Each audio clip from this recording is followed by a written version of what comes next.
ओम नमो भगवते वासुदेवाय नमः।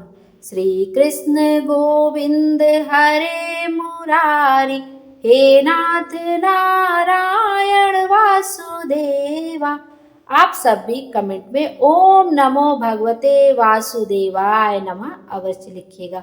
मैं हूँ ज्योति और आपका अपने चैनल शुभ कथा में स्वागत है। आइए आज के वीडियो में हम देखेंगे मोहिनी एकादशी का व्रत 8 मई को रखा गया। 9 मई का इसका पारण करना है। एकादशी व्रत का पारण का शुभ मुहूर्त कब से कब तक है? द्वादशी तिथि समाप्त होने का समय कब से कब तक है? पारण कब और कैसे करना चाहिए?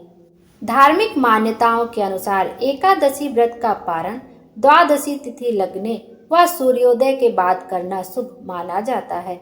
एकादशी व्रत का पारण द्वादशी तिथि समाप्त होने से पहले करना जरूरी माना गया है। अगर द्वादशी तिथि सूर्योदय से पहले समाप्त हो गई हो तो एकादशी व्रत का पारण सूर्योदय के बाद ही किया जाता है। व्रत का पारण हरिवासर के दौरान भी नहीं करना चाहिए।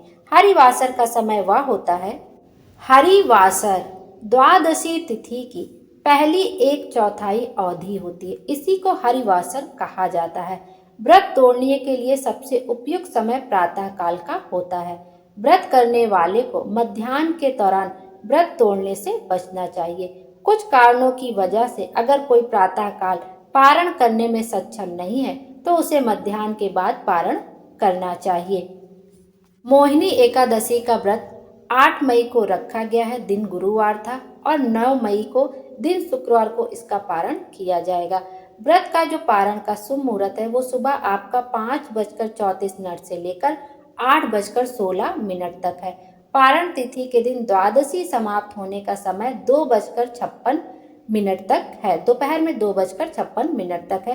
तो यह शुभ मुहूर्त होता है जिसमें द्वादशी तिथि समाप्त होने से पहले ही एकादशी व्रत का पारण अवश्य कर लेना चाहिए। एकादशी व्रत के पारण में एक बात का खास ध्यान रखना चाहिए कि जो है जब आप व्रत का पारण करें तो पहले भगवान की पूजा अर्चना कर लें जैसे आप विधि विधान से करते हैं। उसके बाद एक तुलसी दल को मुंह में डाल लेना चाहिए और जल से निगल लेना चाहिए। तुलसी के पत्ते को कभी भी चबा चबा कर नहीं खाना चाहिए। बिना तुलसी दल ग्रहण किए आपका व्रत का पारण मान्य नहीं होगा। तो तुलसी दल का सेवन कर ले जल से, उसके बाद कुछ अन्न आप ग्रहण करें, तब आपका व्रत का पारण मान्य होगा।